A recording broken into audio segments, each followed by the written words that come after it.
Bonjour à tous et bienvenue sur ce tutoriel où je vais vous apprendre comment faire un portrait en triangulation puisque c'est la mode en ce moment. Tout ça directement dans Illustrator, sans plugin, sans script, juste avec les outils de base et surtout avec essentiellement le pot de peinture dynamique. Pour faire ce projet, j'ai mis moins d'une heure pour le faire. Donc vous voyez que c'est pas très compliqué, il n'y a qu'une seule manip à connaître, c'est juste un petit peu fastidieux parce qu'il y a beaucoup de clics à faire, mais promis, avec une bonne tablette et de l'huile de coude, on peut s'en sortir. Premièrement, choisissez une photo qui ait de la gueule, qui ait de l'énergie et une belle qualité. Commencez par retoucher cette photo un petit peu dans Photoshop avec les outils que vous connaissez. Moi, de base, j'utilise deux trucs très simples, un petit peu de luminosité contraste et une courbe de transfert de dégradé pour lui donner une légère coloration. Ça, c'est le genre de manip que nous reverrons un petit peu plus tard.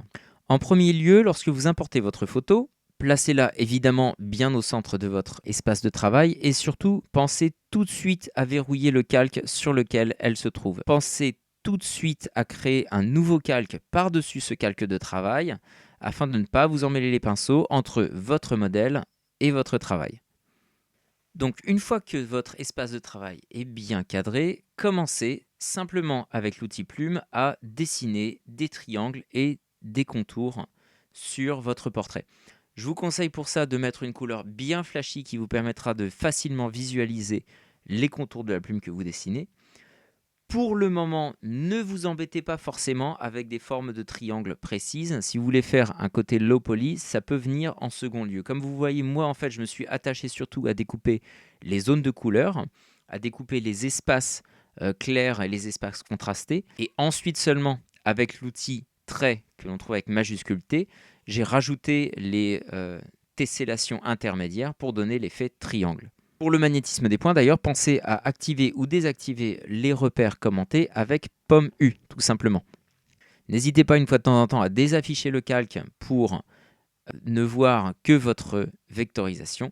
Et lorsque vous avez une vectorisation enfin clean, belle et complète, vous pouvez attaquer le remplissage. Alors pour ça, c'est très simple. Il vous suffit de prendre l'outil pot de peinture dynamique. Alors, pot de peinture dynamique, il est simplement caché ici, si vous ne le voyez pas tout de suite, à gauche, à côté de l'outil concepteur de forme. L'outil pot de peinture dynamique, vous pouvez l'avoir aussi avec les raccourcis en appuyant simplement sur K.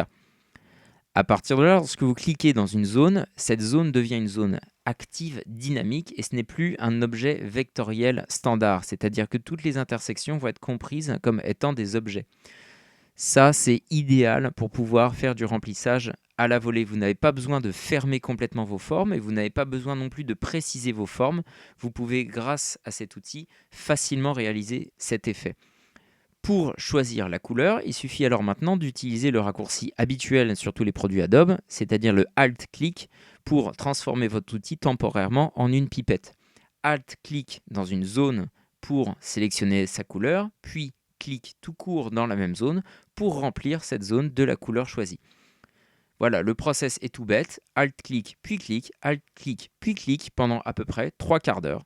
Aussi, pour mieux visualiser le travail, ce que je fais, c'est que je cache l'ensemble des vecteurs qui ont été dessinés en donnant une couleur transparente au contour.